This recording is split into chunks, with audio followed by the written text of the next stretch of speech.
Ever feel like you're kind of just a character in someone else's movie? Well, today we're going to talk about something called causal agency theory. I know, it sounds super academic, right? But trust me, at its heart, it's all about one simple, powerful idea: how to grab the pen and start writing your own story. So let that sink in for a second. Are you the author of your life? It sounds like a big philosophical question, doesn't it? But what's fascinating is that this very question is at the core of decades of real psychological research. And how you answer it, well, it has huge implications for pretty much everything: your career, your relationships, how you grow as a person. The big idea here is something called self-determination. And really, all it means is being the main character, the cause, in your own life. It's the difference between, say, actively choosing a career path you're passionate about versus, just kind of falling into whatever job comes along. It's about making things happen, not just letting things happen to you. Okay, so to really get a grip on what it means to be the author of your life, we've got to go back to the beginning. We need to look at where this whole idea even came from. And its origin story is probably not what you're thinking. You think a big idea like this came from, I don't know, some fancy business school or a self-help guru, right? Nope. Get this, it actually started in the world of special education.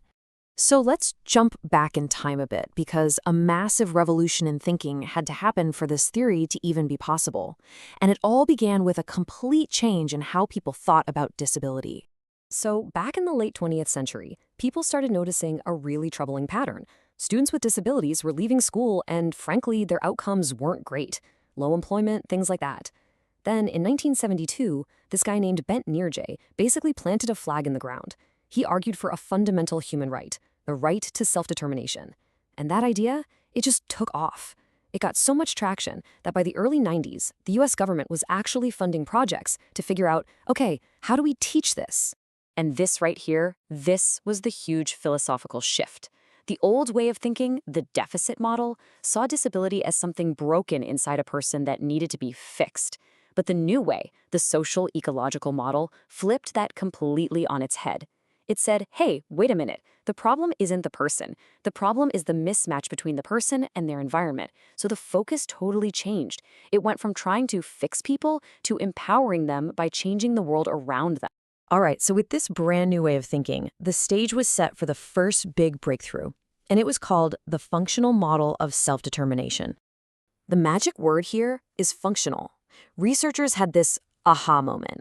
They realized self-determination isn't about a specific list of things you do. It's all about the function, the why behind your actions. Here's a great example: asking for help. You might think that's being dependent, right? But not necessarily. If you ask for help in order to learn a new skill that's going to give you more freedom later on, well, that's actually an act of self-determination. The only thing that matters is this: is this action helping me become the main cause of what happens in my life? And then in 1996, a researcher named Michael Wehmeyer and his team really nailed it down with this definition. This became the foundation for everything that followed. And look at those key phrases: primary causal agent and free from undue external influence. It's so clear, right? It's all about you being in the driver's seat of your own life. So this is where the story gets really interesting, because this idea, which started in a very specific field, was just too powerful to stay there. Let's look at how it grew into a theory for everyone. Basically, researchers started looking at this functional model and thinking, wow, the principles here are so strong they could apply to anyone. So they started pulling in ideas from other places like positive psychology, and they mashed it all together into a bigger, more universal framework. And that is causal agency theory. Okay, so that's the history. But what about the how? How do you actually become a causal agent? Well, the theory gives us a blueprint. It breaks it all down into 3 core actions. You can think of them as the 3 main ingredients you need. Ingredient number 1, volitional action. This is super simple. It's about making a conscious, deliberate choice. It's an action that comes from you, what you want, what you value, not because someone else is pushing you to do it. It's that moment you say, okay, I choose this. Okay, next up we have agentic action. Now, if the first step, volitional action, is deciding what you want, this one is all about the how. Agentic action is you, yourself, directing your actions to get to that goal. It's figuring out the path from point A to point B and then actually starting to walk it. And the third, and maybe the most important ingredient, is action control beliefs. This is the mindset piece, and it is absolutely crucial. It's the deep down belief that you can do it and that your actions are directly linked to the results you get. It's a difference between saying, I made this happen versus this just happened to me. It's the total opposite of thinking life is all about luck or fate. So you see how these three things work together, right? It's like a cycle. Step 1, you set a goal. That's your volitional action. Step 2, you make a plan to get there. That's your agentic action. Step 3, you have to actually believe you can pull it off. That's your action control beliefs. And then step 4, you go for it. You act, you see how it's going, and you adjust along the way. That whole loop, that's causal agency in action. Okay, so this all sounds good, right? It's a nice theory. But what's the payoff? What are the actual real-world benefits? Why should you care about any of this? Well, the research here is, honestly, it's overwhelming. Study after study, time and time again, shows the same thing. Having higher self-determination isn't just a nice-to-have personality quirk. It is consistently, powerfully linked to better outcomes in just about every part of life. And when I say better outcomes, I mean across the board.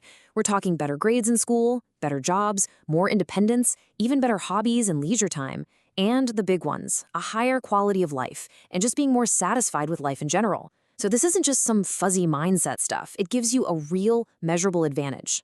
And this brings us to what might be the single most important point of this whole thing. If you remember one thing, let it be this.